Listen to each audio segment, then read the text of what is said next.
Mali kunnafoni jabaran lajabaw an be aw bɛɛ lajɛlen fo Mali kɔnɔ yan ka taa se Mali kɔkan ma aw minnu b'an filɛ sanga n'a ka wagati an ka bɔlɔlɔ kana la Mali fan 14 bɛɛ lajɛlen kɔnɔ la ka taga se diaspora maliyɛnw ma an be foli belebeleba ta ni ka o lase aw ma bi ye sibiri ye janvier kalo tile 21 san 2023 an ye ɲɔgɔn sɔrɔ na ko kura bi bɛɛ ka kuma jamukan ale kɛnɛ kan bɛɛ ka kuma jamukan ye jamukan ye min n'an b'a lase aw ma Mali kunnafoni jabarani ale sanfɛ sibiri o sibiri ka daminɛ nɛgɛ kanya 11 fo ka taa kuncɛ nɛgɛ kanya 12 o wagati ma bi invité wɛrɛ bɛ n bolo ko kura tɛmɛnen ta kun ye invité fila ye nka bi fana kun ye invité fila ye nka bamananw ko balale o bɛ ko sudalen sa kelen bɔra an ka invité la nka maaba wɛrɛ fana bɛ o bɛ an bolokɔrɔ bi o tɛ maa wɛrɛ ye o ye Amadu Ba ye ani waribon tigilamaw an n'olu de bɛ ɲɔgɔn fɛ bi Amadu Ba ale ye secrétaire général des syndicats des banques assurance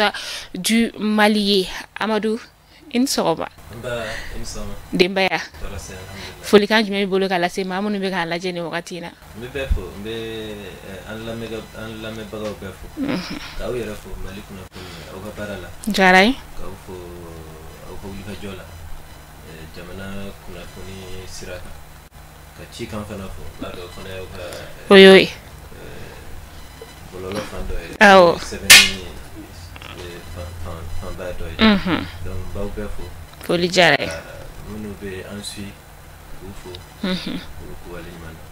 foli diyara ye kosɛbɛ n y'a fɔ aw ɲɛna kuma daminɛ la cogo min na ka fɔ nka ni waribon tigilamaw de bɛ ɲɔgɔn fɛ ni mɔgɔ mɔgɔ y'a mɛn kɔni ko banki o ye wari ye wari de bɛ don kun fo merde a caman de b'u bolo bien vrai que an de b'a ta ka taa d'u ma sa nka olu sago bɛ an ka wari la Amadu n'an ka bi jɛmukan ale kɔnɔna la sa kunu tun ye 20 janvier ale ye an ka finitigilakaw ka sayɛlɛma ɲɛnajɛ a ta ko 63 ni ma fili o kɛra kunu yala i hakilina ye jumɛn o la fɔlɔ bon 20 janvier ye donba ye an ka finila tigiw dɔrɔn ka don tɛ Mali donba dɔ don parce que a bɛ sira mun yira o ye an ka yɛrɛma hɔrɔnya sira dɔ ye n'i y'a jateminɛ bi bi in na sariya b'a yira k'a fɔ ko don kɛnkɛrɛnnen 3 bɛ yen minnu bɛ an ka yɛrɛma hɔrɔnya don yira o don fɔlɔ o ye 22 septembre 1960 o b'a yira k'a fɔ ko an ye jɔnjuru jɔnjuru an y'o tigɛ 22 septembre 1960 don filanan o ye 20 janvier 1961 le 20 janvier 1961 an ka jamana tigiw Modibo Keita a y'a yira k'a fɔ ko a kun tɛ fɛ ka Faransi sɔrɔdasi kelen ye an ka jamana kɔnɔ donc sɔrɔdasi laban o ye an ka jamana bila le 20 janvier 1961 donc o ye yɛrɛma hɔrɔnya sira taabolo dɔ ye don sabanan o ye le 14 janvier ni Asimi yɛrɛ y'o décrété k'a fɔ ko o ye an ka yɛrɛma hɔrɔnya seginnen an ma o y'o don ye donc o ye don 3 de donc le 20 janvier o ye don filanan mun ye donba de don donba don parce que indépendance kɔfɛ o jamana ka dɔgɔn mun tun bɛ se ka fɔ tubabuw ma ko a ye taga bɔ an ka jamana kɔnɔ an yɛrɛ b'an yɛrɛ ta an ka lakana an yɛrɛ b'a garanti an yɛrɛ ye parce que mɔgɔ wɛrɛ tɛ se ka an ka jamana lakana ka tɛmɛ an yɛrɛw kan donc o ye donba de ye o don mun maliyɛn man kan ka ɲinɛ kɔ a kan ka kalan an ka kalansow bɛɛ kɔnɔna na pour que kan ka denmisɛnninw ka jamana tin d'u la ka yir'u la k'a fɔ ko an ka jamana ye jamanaba ye depuis lawale an y'an yɛrɛ ta donc don man kan ka kɛ hali kelen tuguni an ka jamana in kɔnɔ mɔgɔ wɛrɛ ka na k'a fɔ ko olu de bɛ na an jɔyɔrɔ fa an yɛrɛ place la yɔrɔ in na sa an b'an profiter ka foli kɛ ka ɲɛsin an ka cɛmancɛ fanga jamana marabagaw olu bɛɛ lajɛlen ma k'a fɔ ko an ka finitigilaka bɛɛ lajɛlen bonne fête hali n'o y'a sɔrɔ sa ko n'an ma jɛmukan k'a kɔnɔna la nka bi an b'an profiter an ka micro la k'a fɔ an ka finitigilaka minnu bɛ yen nɔ n'u tora faso ko la ala ka badabada dali ala ka o nɔgɔyaw ye ala ka limaniya di o kɔmɔgɔw ma minnu fana bɛ yen nɔ n'u bɛ kɛlɛ sira fɛ halisa an bɛ dugawu kɛ ala ka jugu ninnu ala ka n'u sanna ala k'an se jugu la jamana ye halisa ala ka basigi ayiwa sa Amadu an y'a ye k'a fɔ san 2022 kɔnɔna la a ye an ka jamana marabagaw ayu ta kama kosobe ka sababu ke awa lagini do me no akumi kulu lagini jani anga o nyini ngalika folo ka dona so ko lagini ulu sabatira am se ka do akunga lagini mune hakilla jigina anga lagini kun kacha ang ma jamana ta gono ma jamana kunte parce que anga syndicat ni ajate mine kan yere yo an ni kan yere yo de baraka nyogon fe kosobe mais anga wuliga jo manake akololok ka bon jamana ma ni jamana de ma koju parce que anga secteur sensible dodo no yere ya fo chugumu wari bon woni no datugura amani jamana agara vu jira america jiranga wakati yere di donc anga wuliga jo kunte ko re anga la nyinu be kunye saria fanfelade parce que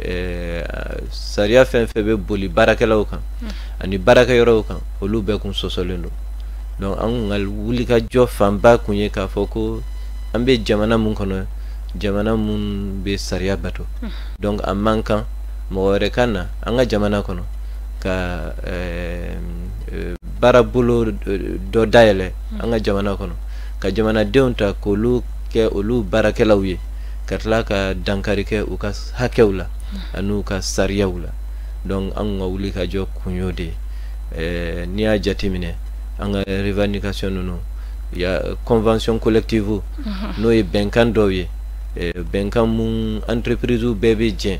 ani barakela ka foko ni benkan yi anchela benkan mumbe lawaleya mumbe boli beka namba ile ko convention collective olu kum batulente la convention des entreprises pétrolières no ye station ye donc anga jekulu banque dronte sinabef mun jekulu mundo la façaton mundo banque bala assurance microfinance ani commerce ani entreprise pétrolière olu bebe anga jekulu kono anga la façaton kono nan donc angu ya jate mine ka damne no lu parce que lu de ta ko juguna be olu ni uka barake yoro hali contrat kuntuche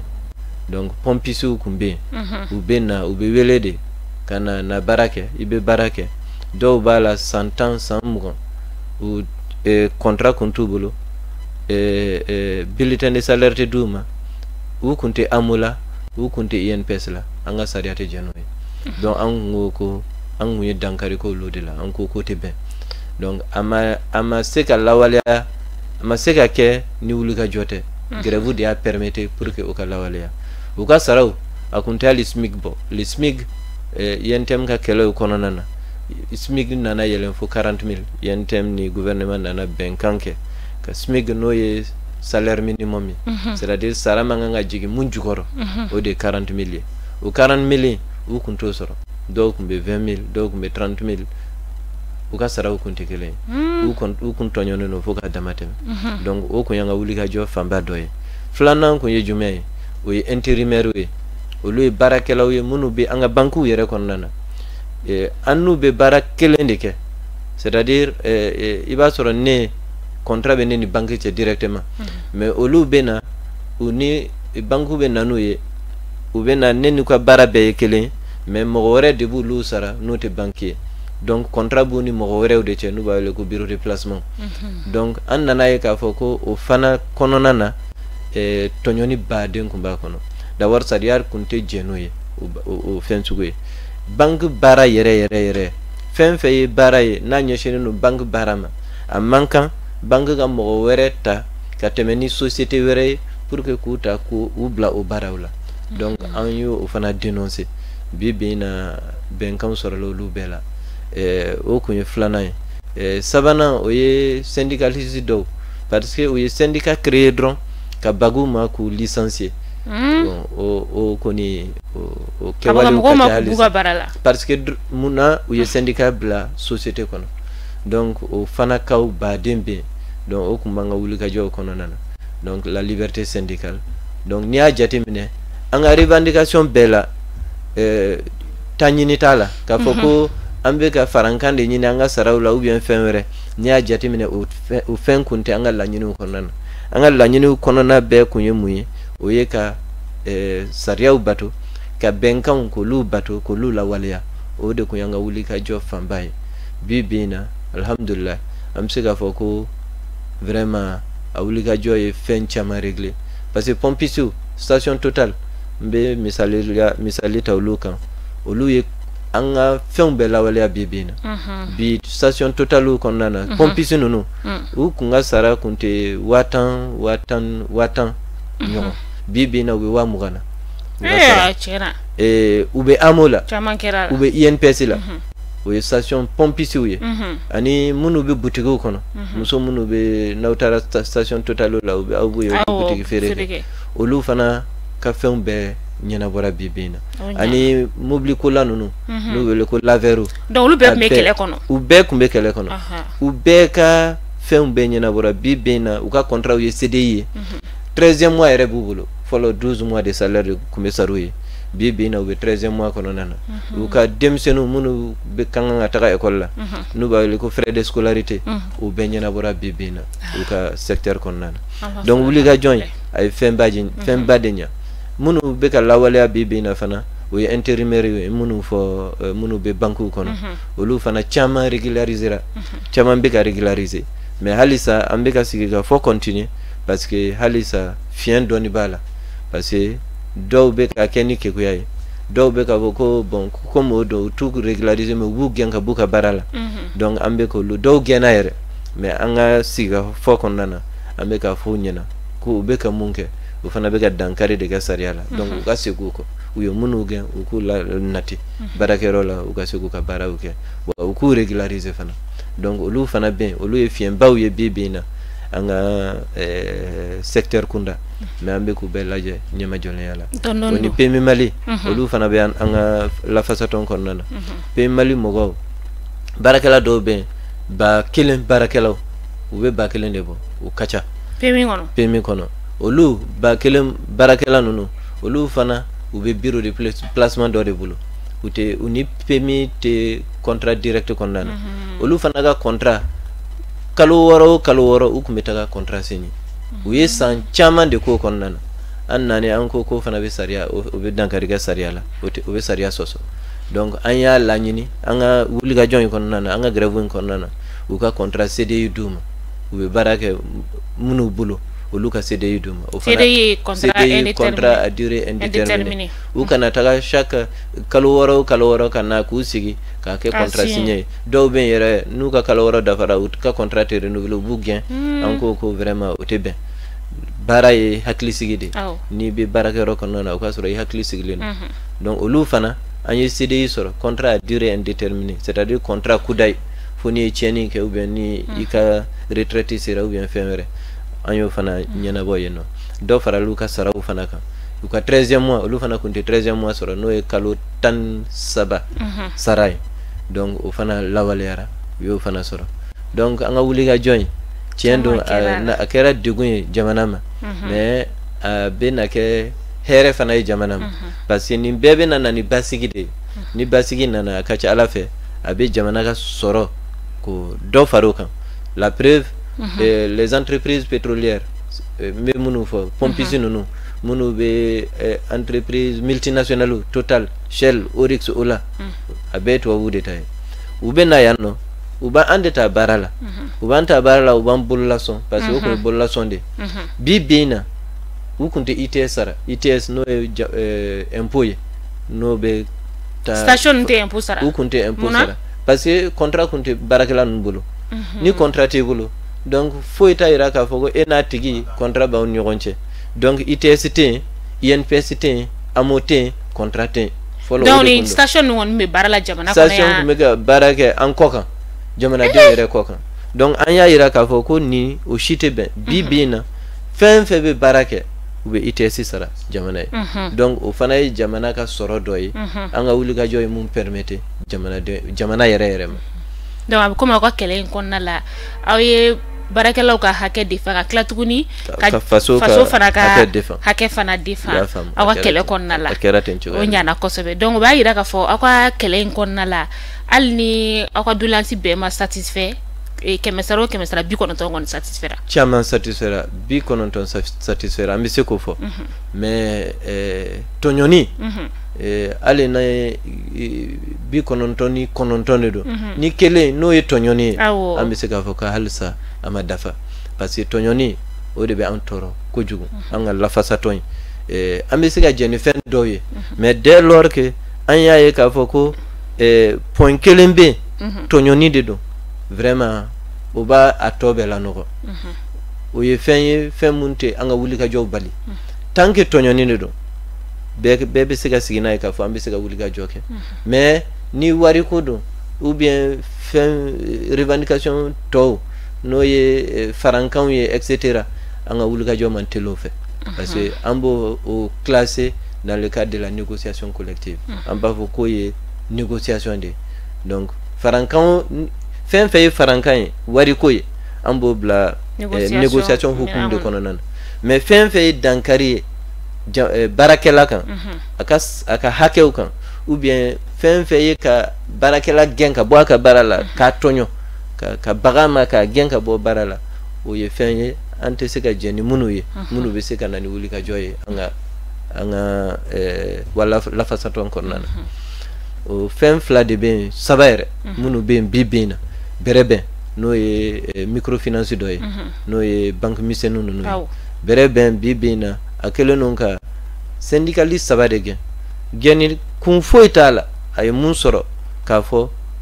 akodron ko parce que we syndicat bla en place una na syndicat ko bla ga société kono ka soro ma fanyina sariya dum to ufo donc o ye fen bibina mumbe ambolo koro mumbe kan toro ko jugo o ma bayira ka foko ibe se ga syndicat sigi bara wala ka soro nyam ko ta kalama ibe se ga sigi iba sigi kumam a wajibi alente ka ika fo barakela roye ka foko ibe na syndicat sigi iba fo barakela u de nyana parce que barakela u de ba sigi ni barakela u naw ñokon dafa ni barakero la ni mo tan kelen be barakero la saria ba foko mo tan kelen be se ka syndicat sigi donc nate tan kelen de bo syndicat te sega sigi donc saria bo de fo donc ni barakela u jenanay wi assemblée générale ke wa uduna syndicat do dibikoro en fait nous donna syndicat do kokoro donc au syndicat national de besekana uni ulu ubusigi ube syndicat blanc en place na bla la en place kumam nous ye syndicat blanc en place au syndicat be soroka lettrike ka syndicaliste u togo sebe munu nana a fena assemblée générale ko lu togo sebe ka blaga taka société ma no e barakero yere ka soroka direction la donia ka foko syndicat bla en place syndicaliste u flani a bla en place ni don wa ubeni syndicat de kononana nu be sinabe kononana amba semen ka foko ube sinabe kononana sinabe fana be INTM kono ambu la famia akola do be uba famia do be uba amine chuka werela mais akacha mun kacha yere très souvent amba fo direction yere nyana yana nga comité blanc en place ka fo anga la nyini ni ndon ambe comité blanc en place do be uba ke komu yame do be uba famu uba me wa ube syndicat re accompagner parce que au fana be comment fana te patron arranger barayor la fero patron ma famule parce que syndicalisme e fait mouye akany société rerema parce que anga la façaton anga syndicat sinabef ni syndicat blala en place anga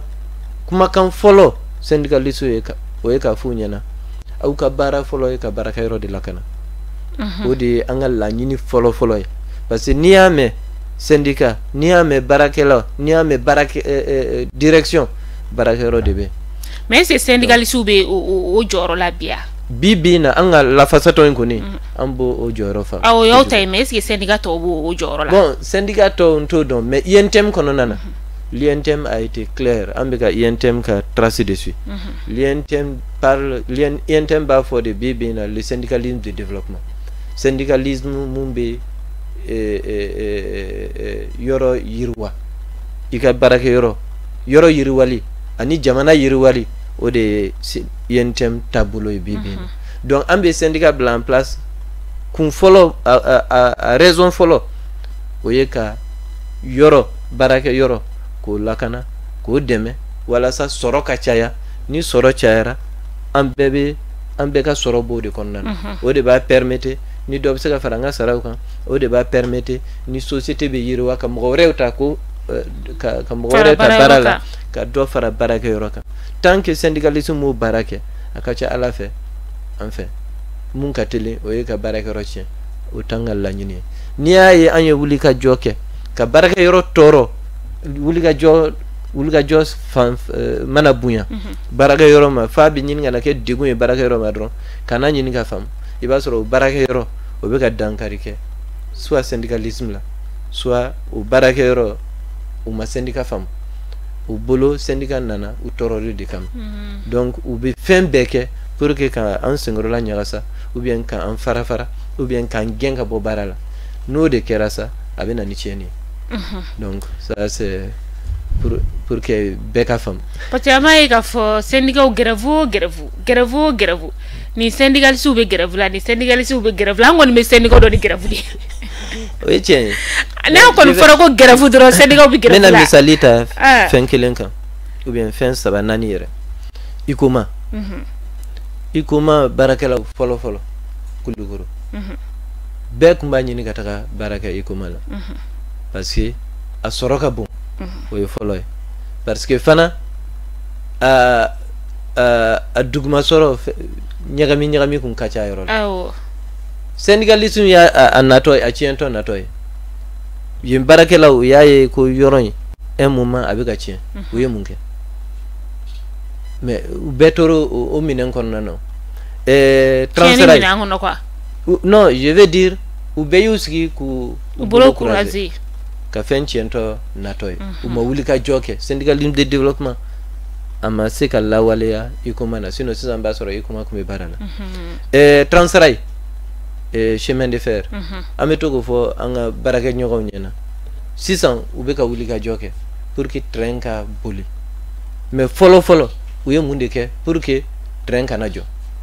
u y'a tiɲɛtɔ ye i b'a sɔrɔ u y'a ye k'a fɔ direction kun bɛ ka taabolo dɔw ta mun man ɲi société ma mais bɛɛ y'i bolo croiser ka tiɲɛtɔ ye n'a dun tiɲɛna a bɛ tiɲɛ bɛɛ ma anw fɛ yen an ka syndicat national SINABEF ni an y'a ye direction bɛ ka taabolo dɔw ta mun bɛ na dankari kɛ baarakɛyɔrɔ la ka dankari kɛ an ka baarakɛlaw la an bɛ wuli ka jɔ kɛ BIM y'a kɛ o kɔsa in na directeur mun nana marocain de don a ka sira t'a la ale nana mission dɔ de la a ka mission ye ka dɔ bɔ BIM baarakɛyɔrɔ la agence k'olu datugu a ka mission ye peut-être mission wɛrɛw bɛ yen n tɛ se ka n da mago olu la kosɛbɛ mun b'ale kunna mun bɛ Maroc kunna BIM taabolo kan a kɛlen ka o k'a b'u taabolow tagama BIM comité syndicat ye wuli ka jɔ kɛ et puis depuis u nana u banna ka économie financer n'o ye banque baara yɛrɛ banque baara ye de ka économie financer ka juruw don entreprise la pour que entreprise ka yiriwa olu ka juruw sara BIM kun y'a daminɛ k'a fɔ k'u t'u si kɛ syndicat ye wuli ka jɔ kɛ syndicat ka wuli ka jɔ u ka grève in na u ko de ko fo BIM ka baara kɛ pour que u ka sɔrɔ société ka sɔrɔ ka bonya pour que baarakɛyɔrɔw ka to u nɔ na et puis direction kun y'a sira mun taama k'a fɔ k'u bɛ agencew bɛɛ datugu u ka wuli ka jɔ kɔnɔna na u ko agence kelen a tɛ datugu parce que ni agencew bɛɛ datugura a bɛ laban mun na a bɛ laban de ka baarakɛlaw bɛɛ gɛn u y'o wuli ka jɔ mun kɛ ça a payé o bi in na agencew ma datugu et u y'a daminɛ ka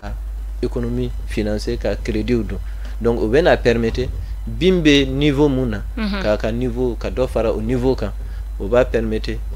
sɔrɔ bɛ caya et puis baarakɛlaw ka sɔrɔ dɔ bɛ fara kan donc o de ye syndicalisme yɛrɛ san syndicat ka baara faamuya sinon an yɛrɛ kɔni fɛ kɔni baara wɛrɛ foyi tɛ syndicalisme la grève an ka taa grève la dɔrɔn an ka taa grève la ja syndicat ka baara yɛrɛ ɲɛsinnen bɛ fɔlɔ ka baarakɛyɔrɔ yɛrɛ yiriwa fɔlɔ donc ni aw ye baarakɛyɔrɔ yiriwa ni baarakɛyɔrɔ ɲɛmɔgɔ fana ko sisan k'a tɛna aw ka hakɛ sabati a bɛ sɔrɔ k'a fɔ k'a bɛ taa grève la o y'a kɛcogo ye mais an kɔni bɛ min kalama dɔrɔn ni aw ka hakɛ ma ɲɛnabɔ dɔrɔn an ka taa grève la finalement an yɛrɛ ko n ko kumala ayi o tɛ syndicalisme hakili la ne yɛrɛ ye faamuyali sɔrɔ la aw minnu fana bɛ k'a lajɛ nin wagati in na aw fana ye faamuyali sɔrɔ la syndicat ka baara la o b'a yira k'a fɔ syndicat minnu bɛ ka tagabolo jugu kan n t'a fɔ tagabolo jugu mais syndicat minnu bɛ ka kɛ ni baara yɔrɔ yɛrɛ tiɲɛni ye normalement ne fɛ aw kan k'a lajɛ sisan nɔ ka se ka olu sensibiliser pour que aw bɛ ka taa ni sira min ye u fana ka taa n'o sira ye walima non o bɛɛ bɛ partenariat de bolo k'a fɔ ko syndicalisme dɔw bɛ yen u bɛ tiɲɛni sira kan ne t'o syndicat dɔn syndicalisme fɛn fɛn bɛ ne y'o de fɔ ngo n'i y'a ye syndicalisme nana ni tiɲɛni ye dankari de kɛlen don u ka hakɛw la ni ko ko hakɛw mɔgɔw bɛ a miiri sarako ou bien wariko o dɔrɔn tɛ o n ye misali ta fɛn dɔw kan syndicalisme sariya de ko syndicalisme est libre n'o y'an ka sariya sunba ye constitution la constitution dit que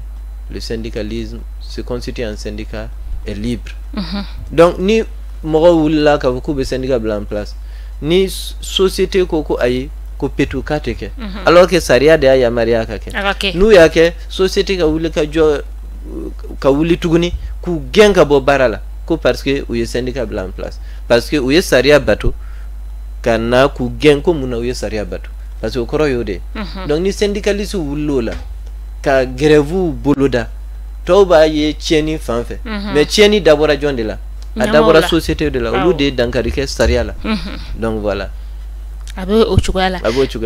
sisan nɔ ɲininkali min bɛ n fɛ sisan ka tɛnku la o de ye aw ka laɲiniw kɔnɔna la est-ce que san 2023 in kɔnɔna la an bɛ se k'a fɔ aw bɛna wulikajɔ wɛrɛw kɛ tuguni wa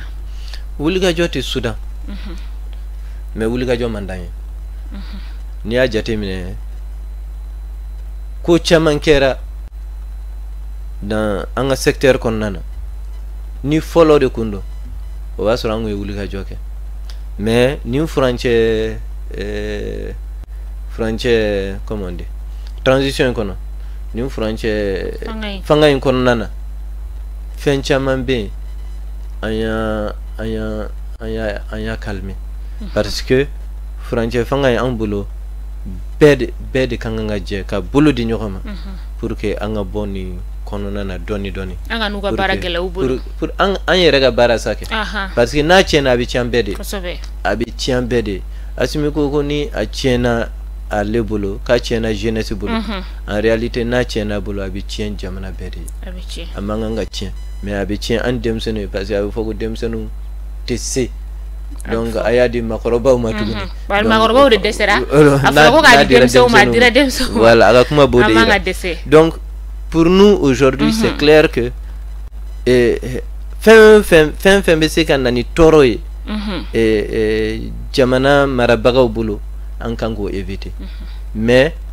an bɛ to k'o de fɔ anw dɔrɔn man kan k'o éviter société direction état olu fana kan ka fɛn dɔw éviter fɛn bɛ se ka na ni tɔɔrɔ ye syndicalisme ma fɛn n'o ye dankari ye syndicalisme ka sariya n'o ye liberté syndicale ye olu fana kan ka wuli ka jɔ kɛ pour que k'olu éviter parce que olu dɔrɔn de bɛ se ka na ni kɛlɛw ye olu de bɛ se ka na ni grèvew ye olu de bɛ se ka na ni wulikajɔ dɔw ye mun bɛ se ka na ni tɔɔrɔ ye jamana ma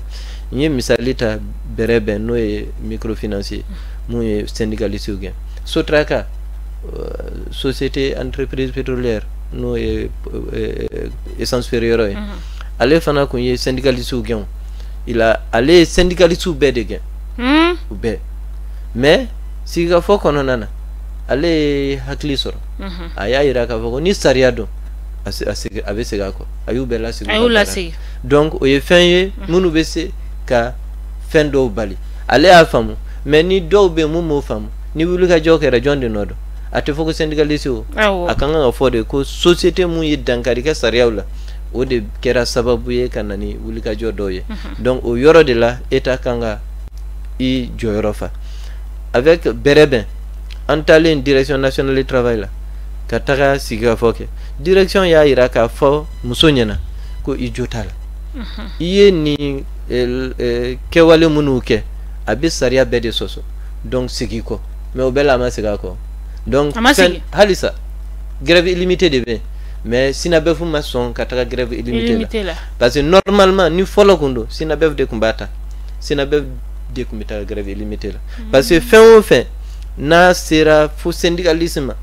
au syndicaliste dronte au syndicaliste bede donc bere franyo ngata grève là pour que kuka hakel la seconde mais pour que basiki kana jamana kono solidarité syndicale pour que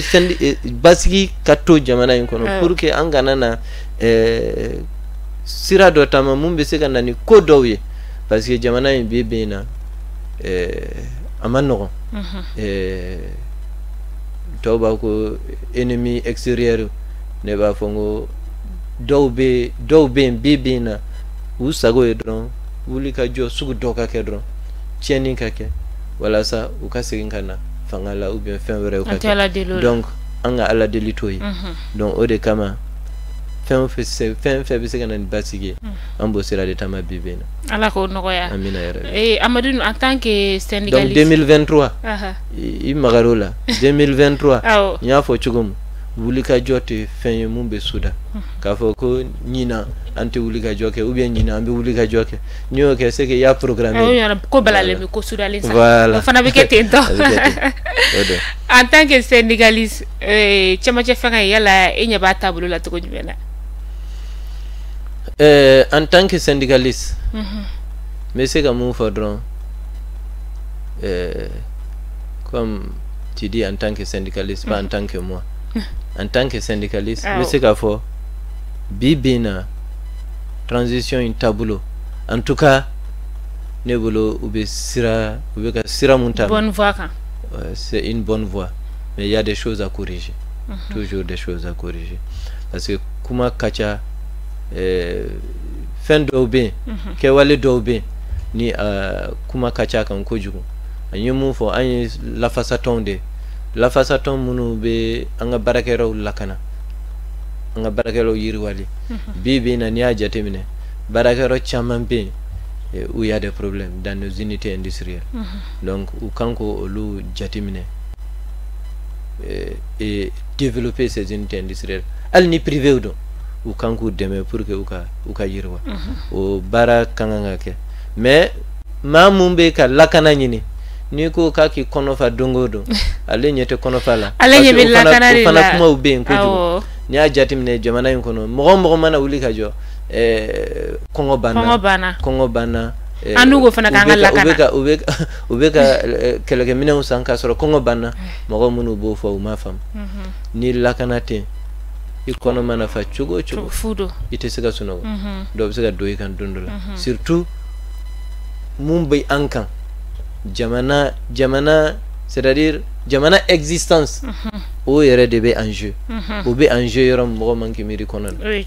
ametaga ne bitogo fo ngakuma chamana il faut que hakli o ka kono commandé ni kono e hakli commandé dron ibeke join donc anga nyina kono yinko folo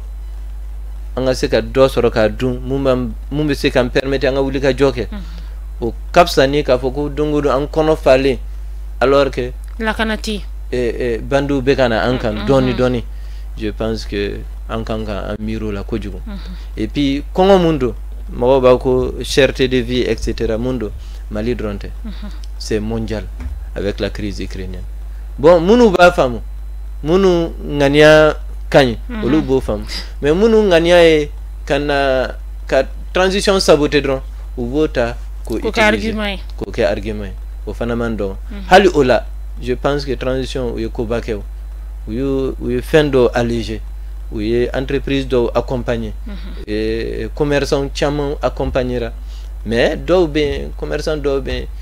ou te faire no yaire te faire no yaire parce que au fana ben do ben no ya kadouye do ben no ya mandouye donc au fana gérer li manno donc ne be mu fodron c'est que la transition ni fembe mumbe an nimisa wasa foka damateme oye jon ya juru bole yankana ne bolo oye femu ne mamiri na hali shenkele nsugura be sugala de akumene bolo sugo de la mais ni ne aye obeka réaliser vraiment kono koni ni ne sera ka ali sura fana kelen soro al ni madra kan kle la fana soro ou bien ni kle la fana soro masura fana soro je vais continuer avec ça ne bolo bibi na anga soro be akanga nga nyesi la kana ma de sorte que jamana in be ka la kana ikase ka bob Bamako ka taka gawo comme fola mbake chugum ali moto la ou bien mobile la ikele ka soro ite se ka mirina ishen kele ko do be na kana bika ki bonay nina ka minon be minila donc vraiment ne bolo o de kanga ke malien be haklina e bibina tant que ubo sira tagama ne bolo o kanga appuyer ko nan an yɛrɛ alamisa tɛmɛnen an ka jamana yɛrɛ kɛlɛ kɛ pankuru caman ni ka o sɔrɔ an b'an ka jamana marabagaw fo la i n'a fɔ i y'a fɔ cogo min na nin ko bɛɛ bɛ lakana de kofɔ n'i y'a mɛn i kɔnɔ falen don i bɛ taa yɔrɔ la yɔrɔ min ka di ye i bɛ na yɔrɔ min ka di ye jamana de lakananen don jamana de basigilen don an y'a ye k'a fɔ wagati la a lakanabaliya tun bɛ ka na n'a tɛ ɲini ka na don an ka faba kɔnɔna la yan nɔ nka sisan alhamdulilayi rabil alamin an b'an ka finitigilakaw an b'u fo o yɔrɔ la kosɛbɛ ka sababu kɛ u bɛ k'u jeni yɔrɔ fin lakanako ale yɔrɔ la lakana ko dronte ou be ku joro fi fambe aujourd'hui transition est une transition en bas fo chugum franche fanga dedo franche fanga ani fanga normal otekele fanga normal be nanaka programme de 5 ans ka fo ku ni 5 ans kono be ninke transition franche fanga obena pour des missions ad hoc c'est-à-dire fem munu bien akanga nyeshi munuma ulu lakanawe ka jamana souveraineté ko garantie les frontières ko garantie etc. ka élection organisée maintenant nanko ko frontière fangay tabolo naya nanko kamba analyser ne bolo basiraka constitution obena fale fi référendum bena organisé hali o do so anye malien soro mun ko o majeno ye bon o de fana ye jamana jay bete se ka son bete se ka ke kungan kelen fenka bena haklina mais munga jugun si ni benana bena haklina mais bena ka agenda o de ka jugun jamana ne bolo mo shi manga nana ka agenda franche fanga kono nana ni nana ni agenda ro inana ni yere koy ou bien inana ni ka groupe koy constitution faleni amabo asimi daw amabo autorité au dronda ANR assise nationale la refondation malien de ko ka constitution fali ni malien ko ka constitution fali ni groupe fla groupe sabana na ka fo ko luma jenay jonde tabeta malien de ko ka fali be de ko ka fali ne rek me ANR kono j'étais membre de la commission d'organisation ne kumbenara ne mafo malien de afo moi j'étais membre de la commission d'organisation ne kunyo organisateur de mais ne aye ne bi se ka témoigner bi à Nara Kaw dans toutes les communes de Nara 11 communes au communauté muma fo ko ka constitution fale donc o Nara ye o kera ne renyana ntonyo munu tara région kono unana no rapport kelende rapport in publiera beya fo ko ka constitution fale ni parti groupe fla saba nani duru woro nana faranyon kan ka fo ko kana fale o man no wonde asimi ko ni te se ko fale asimi be se ka tugu jamana deun ka kuma kande ko atena se ka tugu groupe fla saba ka kuma kanka mais o ka kuma kan am se ko fana laje mais o korote ka fo ko ou jatelente ou bien ou kuma kama jate mais ne bolo ou kun kanga profiter ANR nunu de fait kuka fota ou haklina ko fo o kuma se ga sema ANR kono nu kunye jamana de on convaincu o la debe ANR kuma ni jamana de on kun yu ka kuma kan sui o ba na permettre asimi kuma na tugu ka kuma kan ko ko kate na fale mais constitution fale ni ça ne date pas de maintenant depuis Alpha Omar Konaré Alpha a eu projet que c'était pas changer de constitution, mais il avait fait un projet d'amendement de la constitution. Akunkanga article 2 akunyu bayelema amaseka teme akun totora dron katana assemblée nationale la assemblée ka voté amasonga tana eble ayatwe atete nana ATT ko ka constitution ko ka yelema doni ama fa ko ka constitution fale mais ko ka constitution yelema donc ATT masse wulga jow kera ala ka tienne ko mo wulga jow la famfe munu ku ya amerika foko ATT ko 4 mandat no fe an ku ya amerika foko constitution ou fait ka fale parce que tubabu debe ka a imposer ko ka fale donc an kumba don ku a fale ni nécessité kumbala mais munu kumbe fait ka fale an bolo tubabu ka felan ou kumu foko de constitution kura ina tuguni donc wulga jow kera ante abana be yoye donc amateme Ibeka nana, Ibeka ante abana, ne touche pas à ma constitution au ATT. Effectivement, Kera. 3e République toujours. Ibeka on nana, ante abana, en wulila. Ibeka enfin, beya eka foko constitution akunganga yelema. Mais mokoshima seka yelema. Franche fanga nane, oluko ko osunga noko. Ambe ANRK, no Assise nationale de la refondation. Maintenant, ni jamana de mufo. Amboke jamana de kumana jamana de ko constitution anga yelema anga falen rede kana ni constitution ko ra no 4e république no constitution mu jamana de malien drombu sigi ku miri ka fendo 7 mu be malien droma ka so am malien de ake mais bara manake chugo ni mufo ate sega teme be jimi sirafe projet de constitution o kera o beka modo sugandi tuguni munu bena laje tuguni ka laje munu be sega yelema kono na tuguni maintenant na bana abe soumis référendum de la référendum koro ambe de bena nyininga ne tabal ferila be bena nyininga ni jenanae iba ko oui ni ma jena iba foko non moi je pense que munu wuli ka jodam ne ka foko umajena uku jo référendum na uka taka uka voter uka non ke mais bibina une chose est sûre constitution yelemani nogo fo itala a wajibalo ndo malima bibina anga ni constitution ifale ay wasta family soro la ola mishamadun jamugami ka sia kunche maroma ay chama fo ay don ngere fo kuma nu be konna la yala ni damasiro do manobi hakile be feka fo bon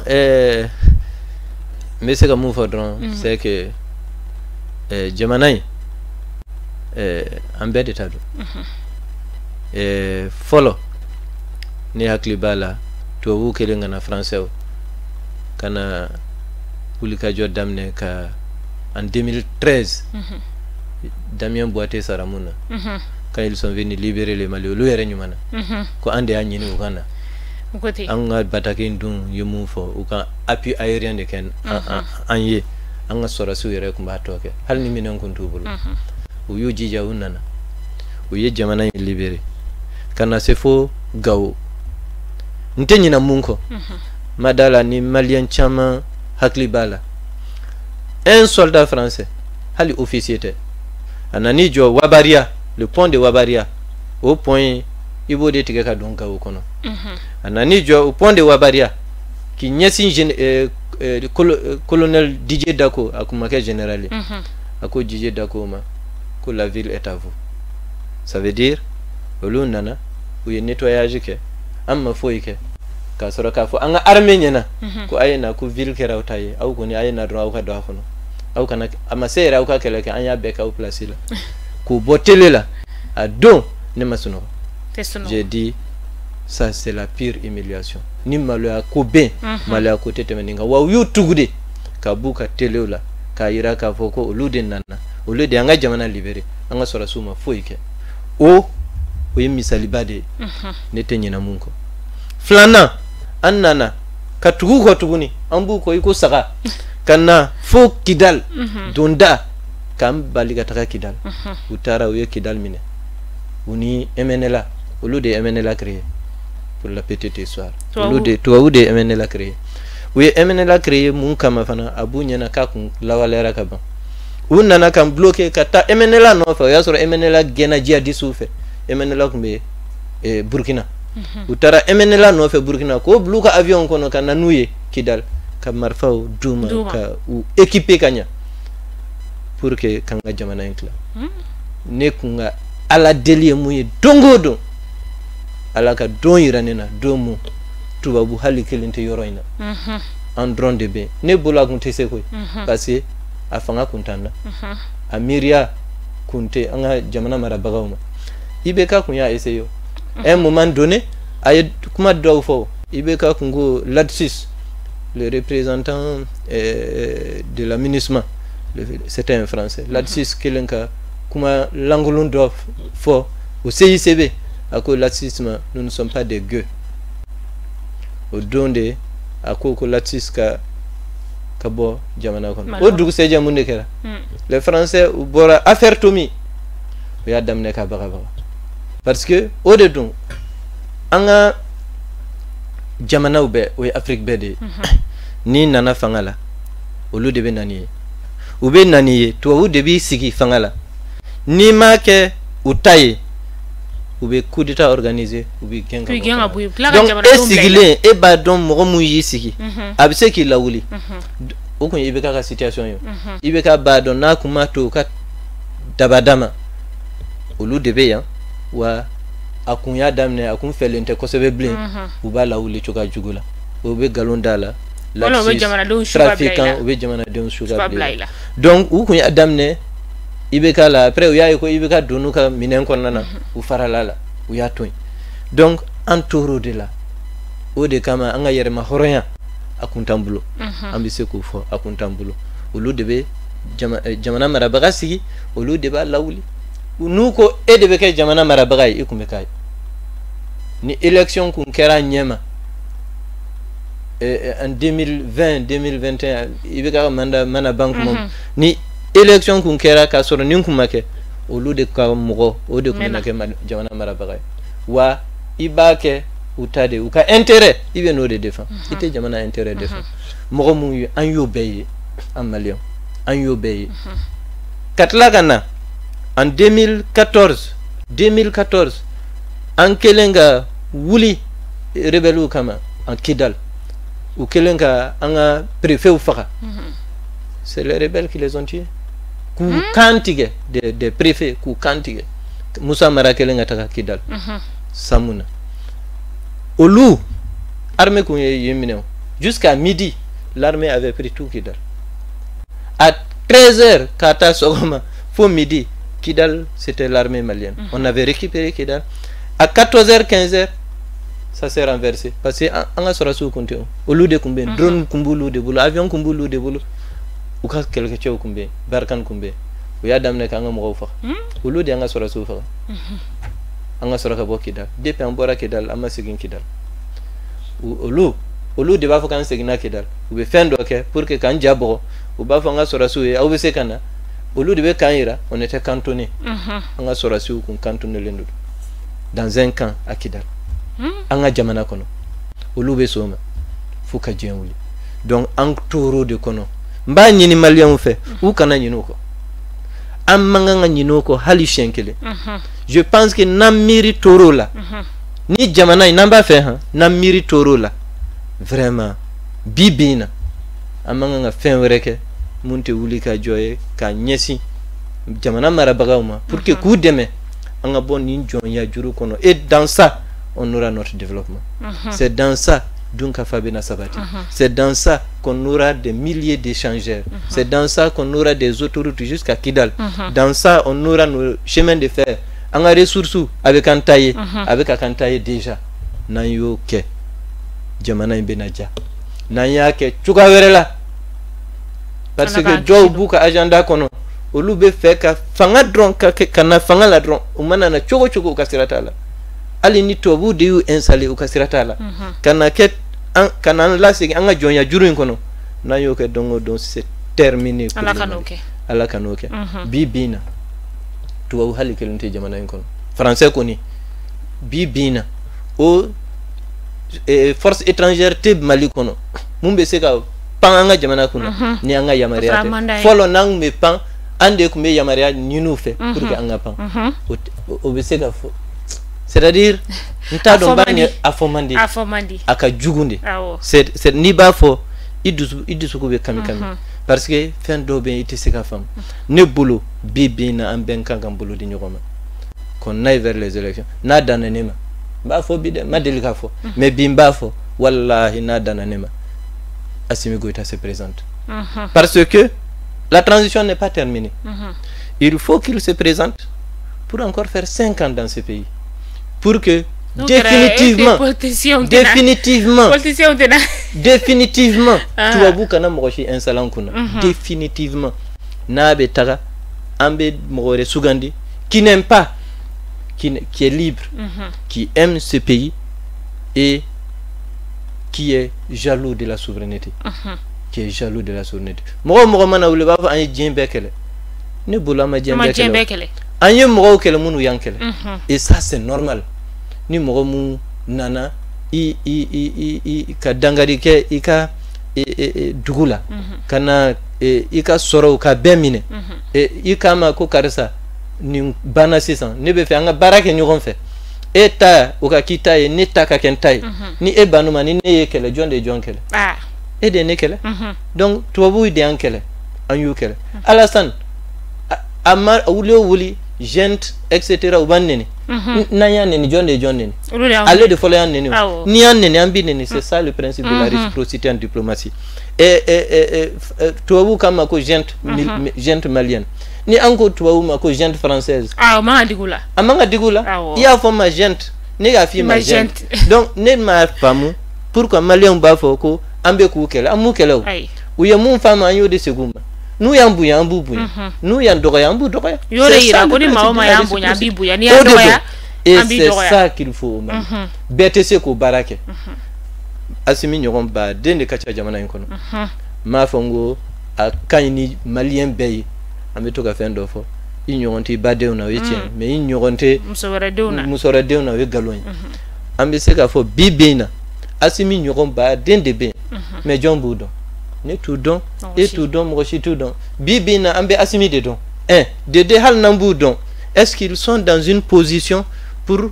prendre le pouvoir kateme Assimi ke otin donc pour moi aujourd'hui nadana nema je l'ai dit, c'est ici que je l'ai dit pour la première fois